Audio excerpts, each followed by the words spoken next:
ಇತ್ತ ಸರ್ಕಾರದ ವಿರುದ್ಧ ಜೆಡಿಎಸ್ ಘಟಕವು ಕೂಡ ಗರಂ ಆಗಿದೆ. ಕಾಂಗ್ರೆಸ್ ಸರ್ಕಾರಕ್ಕೆ ನಾಚಿಕೆ ಆಗಬೇಕು.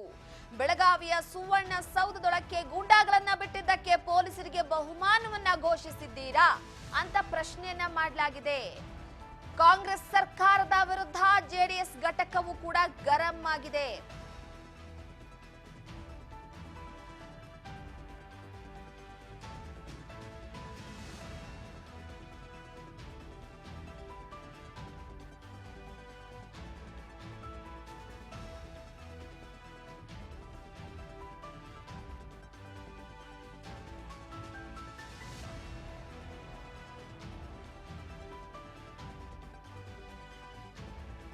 ಕಾಂಗ್ರೆಸ್ ಸರ್ಕಾರಕ್ಕೆ ನಾಚಿಕೆ ಆಗಬೇಕು ಅಂತ ಕಿಡಿಕಾರಲಾಗಿದೆ.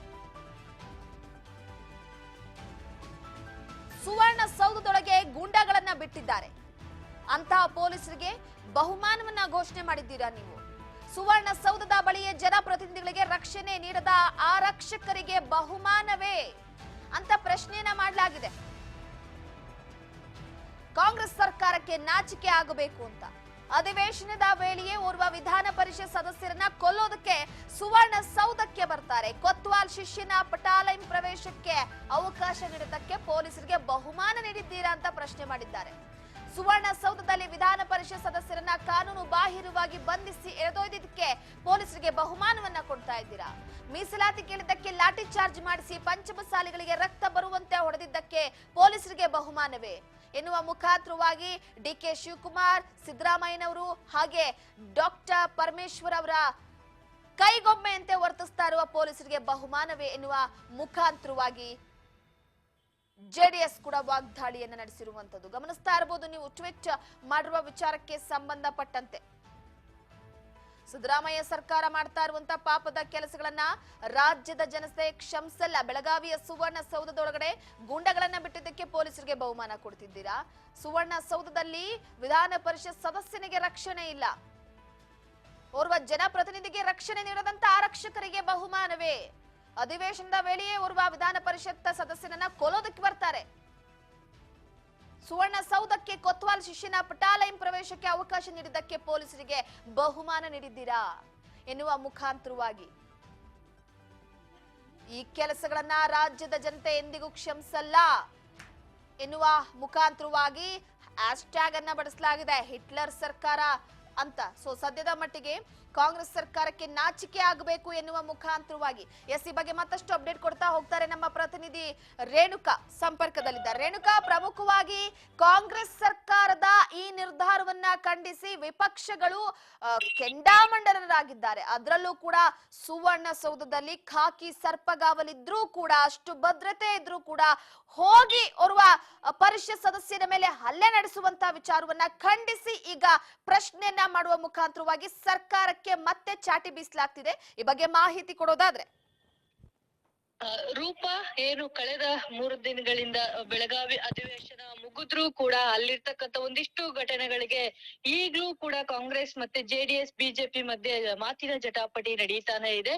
ಏನು ಕಳೆದ ಒಂದು ಅಧಿವೇಶನದ ಸಮಯದಲ್ಲೂ ಕೂಡ ಪಂಚಮಸಾಲಿ ಅವರು ಕೂಡ ತಮ್ಮ ಒಂದು ಮೀಸಲಾತಿಗಾಗಿ ಕೂಡ ಸಾಕಷ್ಟು ಹೋರಾಟವನ್ನು ಕೂಡ ಮಾಡಿದ್ರು. ಈ ಒಂದು ಸಂದರ್ಭದಲ್ಲೂ ಕೂಡ ಆ ಒಂದು ಪ್ರತಿಭಟನೆ ಅತಿ ರೇಖಕ್ಕೆ ಹೋಗಿ ಎಲ್ಲೋ ಒಂದ್ ಕಡೆ ಕಲ್ಲು ತೂರಾಟ ಕೂಡ ಆಯ್ತು. ಆ ಒಂದು ಕಲ್ಲು ತೂರಾಟ ಒಂದು ಸಂದರ್ಭದಲ್ಲೂ ಕೂಡ ಪೊಲೀಸರು ಕೂಡ ಪ್ರತಿಭಟನಾಕಾರರ ಮೇಲೆ ಸಾಕಷ್ಟು ಲಾಠಿ ಚಾರ್ಜ್ ಅನ್ನು ಕೂಡ ಮಾಡಿದ್ರು. ಆ ಒಂದು ಸಂದರ್ಭದಲ್ಲಿ ಅಲ್ಲಿರ್ತಕ್ಕಂಥ ಪ್ರತಿಭಟನಾಕಾರರಿಗೆ ಸಾಕಷ್ಟು ಗಾಯಗಳು ಕೂಡ ಆಗಿತ್ತು. ಆಸ್ಪತ್ರೆಗೂ ಕೂಡ ಅವರನ್ನ ಸೇರಿಸಲಾಗಿತ್ತು. ಅದರ ನಂತರ ಬಿಜೆಪಿಯಲ್ಲಿ ಇರ್ತಕ್ಕಂಥ ಮತ್ತೆ ಜೆಡಿಎಸ್ ನ ನಾಯಕರು ಕೂಡ ಈ ಒಂದು ಘಟನೆಯನ್ನು ಕೂಡ ಸಾಕಷ್ಟು ವಿರೋಧವನ್ನು ಕೂಡ ಮಾಡಿದ್ರು. ಅದರ ನಂತರ ಸರ್ಕಾರದ ವಿರುದ್ಧವೂ ಕೂಡ ಸಾಕಷ್ಟು ಒಂದು ಆಕ್ರೋಶವನ್ನು ಕೂಡ ಹೊರ ಹಾಕಿದ್ರು. ಅದಾದ ನಂತರ ಏನು ಕೊನೆಯ ದಿನ ಒಂದು ಅಧಿವೇಶನದ ಒಂದು ಸಂದರ್ಭದಲ್ಲಿ ಪರಿಷತ್ ಸದಸ್ಯರಾದಂತಹ ಸಿ.ಟಿ. ರವಿ ಅವರು ಏನು ಸಚಿವರ ವಿರುದ್ಧವಾಗಿ ಒಂದು ಅಶ್ಲೀಲವಾದಂತಹ ಪದವನ್ನು ಬಳಸಿದ್ದಾರೆ ಅಂತಕ್ಕಂಥ ಒಂದು ಘಟನೆಯನ್ನು ಕೂಡ ಆ ಒಂದು ಸಂದರ್ಭದಲ್ಲಿ ನಡೀತು. ಅದಾದ ನಂತರ ಅವ್ರ ಮೇಲೆಯೂ ಕೂಡ ಸಾಕಷ್ಟು ಒಂದು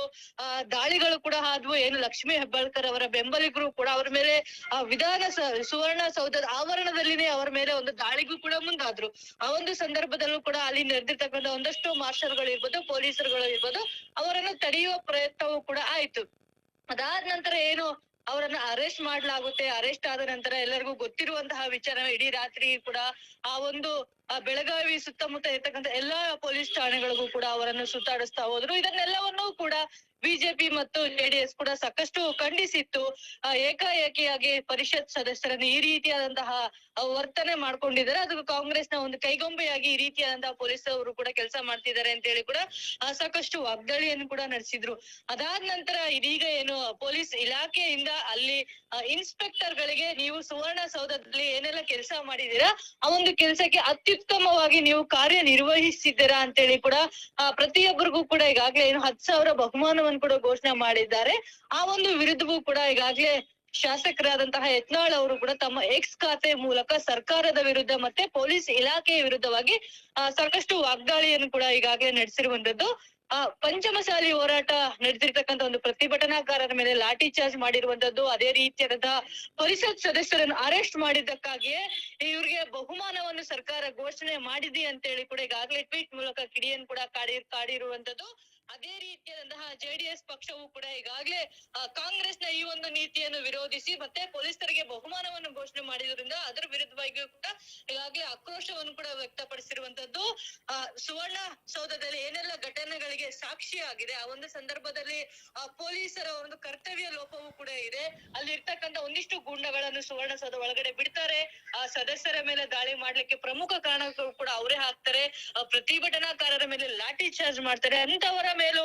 ಅಂತವರಿಗೆ ಕೂಡ ನೀವು ಈ ರೀತಿಯಾದಂತಹ ಬಹುಮಾನ ಕೊಡ್ತಾ ಇದ್ದಾರೆ. ಎಲ್ಲ ಒಂದ್ ಕಡೆ ಪೊಲೀಸ್ ಇಲಾಖೆಯು ಕೂಡ ಸಿಎಂ ಸಿದ್ದರಾಮಯ್ಯ ಇರ್ಬೋದು, ಡಿಸಿಎಂ ಡಿ.ಕೆ. ಶಿವಕುಮಾರ್ ಮತ್ತೆ ಗೃಹ ಸಚಿವರಾದಂತಹ ಪರಮೇಶ್ವರ್ ಅವರ ಒಂದು ಕೈ ಗೊಂಬೆಗಳಾಗಿ ಈ ರೀತಿಯಾದಂತಹ ಕೆಲಸ ಮಾಡ್ತಿದ್ದಾರೆ ಅಂತ ಹೇಳಿ ಕೂಡ ತಮ್ಮ ಒಂದು ಎಕ್ಸ್ ಖಾತೆಗಳ ಮೂಲಕ ಟ್ವೀಟ್ ಮಾಡಿ ಈ ರೀತಿಯಾದಂತಹ ಆಕ್ರೋಶವನ್ನು ಕೂಡ ವ್ಯಕ್ತಪಡಿಸ್ತಾ ಇರುವಂತದ್ದು. ರೂಪ, ಥ್ಯಾಂಕ್ ಯು ರೇಣುಕಾ ನಿಮ್ಮೆಲ್ಲ ಮಾಹಿತಿಗಾಗಿ. ಪ್ರಮುಖವಾಗಿ ಒಂದು ಕಡೆ ಸದ್ಯದ ಮಟ್ಟಿಗೆ ಈಗಾಗಲೇ ಒಂದು ಕಡೆ ಬಿಜೆಪಿ ಹಾಗೆ ಮತ್ತೊಂದು ಕಡೆ ಜೆಡಿಎಸ್ ತಮ್ಮದೇ ಆದ ರೀತಿಯಲ್ಲಿ